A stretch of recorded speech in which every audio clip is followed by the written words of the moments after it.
What money habits do you have right now that are keeping you from building wealth? You see, a lot of living a rich life boils down to your money psychology and what you believe about money. And you're going to be amazed at how fast your financial life can change once you change your mindsets and your money behavior. So in this video, I'm going to break down the 7 most common money habits holding you back and what to do instead, starting with bad habit number 1, ignoring money. This is one of the worst financial decisions you can make. And I'm not exaggerating, because most of us ignore the critical fires happening in our financial life. Whether it's ignoring your credit card debt or simply not investing because you're waiting for someday to start investing, inaction is costing you dearly. And someday will not lead to your rich life. For example, if you have credit card debt, my wish for you is that you create a debt payoff plan so you know the exact month and year that your debt will be gone. It feels so good to know, even if it's 3 years or 30 years, it feels so good to know exactly when there's going to be a light at the end of the tunnel. Remember, most credit cards charge 22, 26, even 28% interest rates. So paying off these credit cards aggressively, even with an extra $100 a month, can shave off months, sometimes years of your debt. And it's not just credit card debt, it's also investing. My wish for you is that you take 5 to 10% of your income minimum and set up automatic investing. That is where true wealth is created. And too many of us focus on cutting back on $5 coffees while ignoring how much we could be making by investing. So whatever you do, please do not put your head in the sand and ignore your finances. If you're watching this video, that's already a step in the right direction. So let's move on to bad habit number 2, asking $3 questions, not $30,000 ones. I see so many people who are stressed about money, and their reaction is to try to cut back a little bit in every single area of life. They follow this financial advice: cut back on your lattes, cut back on the amount of lettuce you buy, cut back on how many rubber bands you buy. It's a horrible way to live, and it actually does not really change your finances whatsoever over the long term. If this sounds like you, if you are obsessed and agonize over $3 questions, there is a better way. I want you to focus on the areas that will make you the biggest impact, what I call the big wins. And there are a few big wins in life where if you simply get those right, you almost never have to worry about the small things. Those 5 to 10 big wins are worth way more than all the next 50 little things you can do. So what are the big wins in your financial life? Well, first, investment fees. A lot of people have a financial advisor and they don't even know how much that advisor costs. If your advisor is charging you 1% AUM, or assets under management, that means that you're losing about 28% of your lifetime returns in fees. That is a lot of money, tens of thousands of dollars, sometimes hundreds of thousands of dollars. So investment fees are one area where you can achieve a big win. Next up, negotiating your salary. A lot of people simply take what's given to them. They never negotiate. Now, if you negotiate one single $5,000 raise in your 20s, that can be worth hundreds of thousands of dollars over your lifetime. But that can be true in your 30s, 40s, and beyond. You can take part of that money and invest it. You can take the rest of it and spend it on something you love. My point to you is I want you to stop thinking about $3 questions and really start thinking about $30,000 questions. These are the questions like paying off your debt aggressively that pay huge. And once you get those right, you never need to worry about $3 questions anymore. Next up, bad habit number 3, playing defense with your money. I get emails from people who are worried about what the Fed is going to do. Is my investment going to return 7% or 7.1%? What do you think about it? I go, you can't control this. So why are you worrying about it? And what's even worse, because they spend time worrying about things that are uncontrollable, they neglect things that they actually can influence. One of the major red flags I see from worriers is they log into their accounts daily. Oh, I need to check, make sure my bills got paid. Oh, did this happen? What about that? What's the market say? The Fed? What are you saying? Stop it. I don't even have financial apps on my phone, and you shouldn't either. What reason is there to be logging into your accounts every day. If you've set your money up automatically, you don't need to do that. What this tells me, if someone has an app that they log into every day, is number one, they don't feel in control of their money. Number two, they don't have a financial system in place. And number three, most importantly, they are obsessed with the minutia. They're playing small and they're playing defense with their money. To tell you the blunt truth, checking your bills every single day is not going to lead to your rich life. That is too small for you to be focusing on, and frankly, a computer can do that better than you ever could. And I simply reject the premise that money is something you should feel bad about or stressed about every single day. That's not the point of money. Yes, you should save and invest and pay off your debt, but yes, you should also use your money to live a rich life today, guilt-free.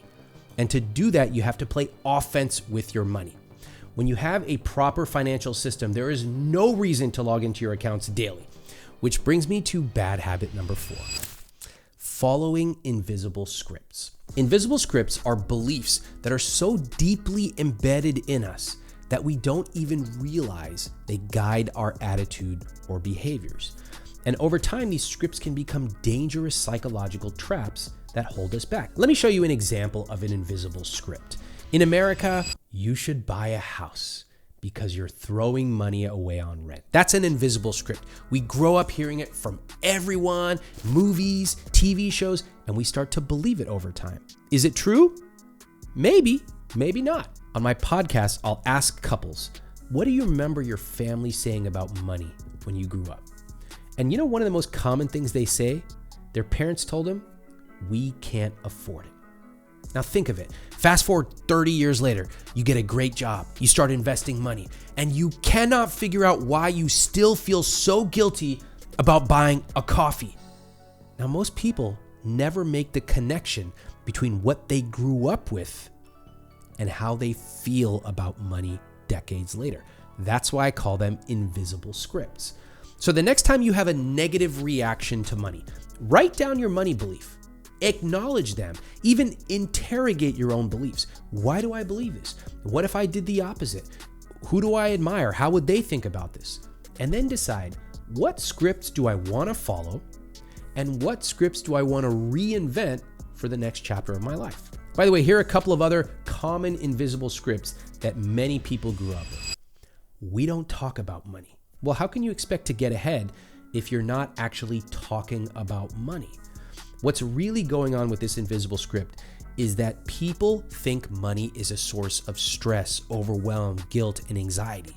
So they want to deny talking about it. Well, I don't. I think money is a source of adventure and spontaneity and possibility. Of course I want to talk about it. Yes, I want to build some skills and learn how to set my accounts up and invest, but of course I want to talk about money. It's what helps me live my rich life. Next, investing is only for rich people, not people like us. Wrong. The way that you get wealthy is by investing. This is so common, especially with people who were never exposed to investing. And it drives me crazy because I want everybody to have access to the greatest wealth creator in history, the stock market. So even if you've got an entry-level income, even if you can only invest $20 a month, it's still meaningful, and that is how you get started. So you can literally change your life by spending one day setting up automatic investments. That means you can start to actually live your rich life and not worry about money for the next 20 years. Next up, bad habit number 5, having generic goals. You know, when I ask people, what is your rich life? 90% of the people have the same answer. They go like this: I want to do what I want when I want. And then they just wait. They wait for me to applaud. Oh my God. Did you say you want to do what you want when you want? That's so original. And then I go like this: what do you want? They never thought about it. They spend 50 years working 8+ hours a day, agonizing over money, feeling guilty over money, thinking about money. And I go, what do you want to do? What's the point of all this? Why are you spending your entire life working to accumulate money and save money and spend money, and you never even sat down to answer a single question? What do you want to do with your money? nobody trips and falls into a rich life. If you want to live your rich life, which is going to be different than mine and everyone else's, you have to design it, okay? Other common goals I see people make time and time again. I want to get healthy, means nothing. I want to pay off my debt, means nothing because you didn't tell me how much and when and the exact month and year it will be paid off. I want to find a new job. Okay, I want to fly. Just saying it doesn't make it happen. Let me break it down for you. Setting generic goals can actually be worse than not setting a goal at all, because people go through the effort of saying, I want to get healthy. And then, of course, inevitably life gets in the way and they don't get healthy. They don't even know what healthy actually means. And then they beat themselves up. Well, I set this goal and I never fall through and now I don't trust myself. Better you didn't even set that at all. Instead of saying, I want to get healthy, I want you to get specific about exactly what you want to do, when you want to do it, who you want to do it with, and then you can control that part of the process. So how do you create better goals? Well, you can use SMART goals. SMART goals are specific. What will my goal achieve? Measurable. What does success look like? Attainable. Are there resources I need, such as the courses at iwt.com that we offer? Relevant. Do I really want to do this? And time-oriented. What is the deadline? Let me give you a few examples. A terrible goal. I need to get better with money. A bad goal. I want to save $1,000 this year. A SMART goal. I want to have $40 per paycheck automatically transferred to my vacation sub-savings account for 1 year. That's how you do it. Do the work up front to define what success looks like. And if you aren't sure, honestly, guess. Just write it down and then course correct over the next month or 6 months. Which brings me to bad habit number 6, spending without a plan. You know how many people go through life feeling like spending money is a bad thing? They even say, I should be good this month, which to them means they aren't spending money because spending money is bad. On one hand, we are very puritanical about money. We're told not to buy lattes, not to buy jeans, not to buy handbags because they're frivolous. Funny, you never hear someone describing an $80,000 truck as frivolous, but a $2,000 handbag? So frivolous. And we do this for our entire life. On the other hand, we see our friends in Bora Bora on Wednesday on Instagram. We're like, how come they get to do that and we don't? What if spending money actually felt good? My dream for you is to have a vision for spending money on the things you love. And once you do, then you can cut costs mercilessly on the things you don't. The challenge is that many of us have never articulated what we love spending on. We feel guilty to even say it out loud. I'll ask people, what's your rich life? What's your dream? They go, I guess one day I'd like to have a beach house. I mean, it doesn't even have to have a roof. It doesn't have to have walls, no windows. It doesn't even have to have a door. I just need to be within 5 miles of a beach. I go, what the f***?